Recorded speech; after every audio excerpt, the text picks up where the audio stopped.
The main reason why hacker would target your data is for financial gain, and which is why your financial data is something that needs the highest amount of attention. If I were a hacker, among the many things that I can go after, financial gain and financial data is something that would be at the top of my priority. As a cybersecurity expert, the thing that we focus on most is protecting payment infrastructure and financial data.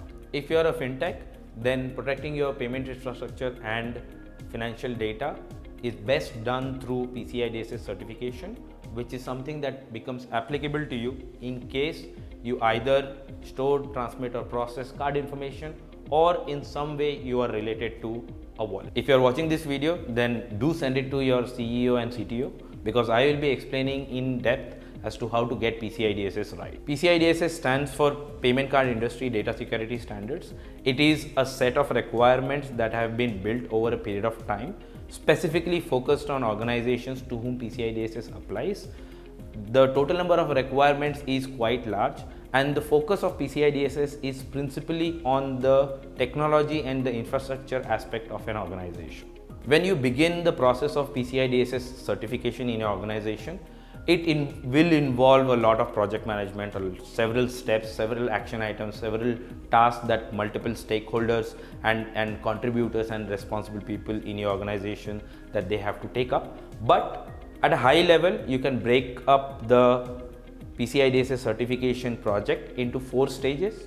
Initially, you will plan as to what exactly you need to implement. As part of your planning, you will also include evaluation. Where do you currently stand as far as PCI DSS certification is concerned? So you will end up taking the requirement list, which is freely available, provided by the PCI Council on its website. You will evaluate yourself against each of the requirements that PCI DSS expects. Based on this, then you come up with an implementation plan. How do you get from the gaps that you have right now to closing these gaps? Once you have completed your implementation, you will go ahead and re-evaluate yourself that are you really ready for an external audit.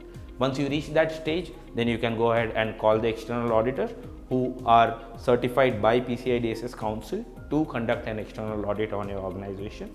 And once you have sufficiently satisfied them by providing them necessary evidence as requested by them during the audit, you will be granted the PCI DSS certificate.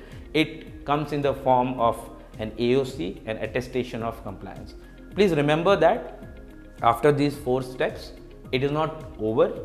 There are certain requirements in PCI DSS which are repetitive in nature. It is very well prescribed, and besides that, PCI DSS certification holds good only for a period of 1 year, which means every 1 year you will have to undergo the decertification. PCI DSS at a high level is made up of 4 stages.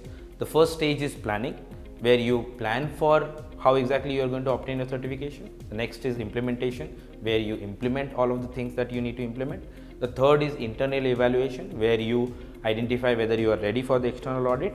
And the fourth is external audit itself, where you obtain your certificate. If you are a fintech organization and you believe that PCI DSS applies to you, it could be because you are either handling card information in some manner, or maybe you are a payment wallet. Then in that case, if you have any questions related to PCI DSS, please reach out to us at secure@numetric.com.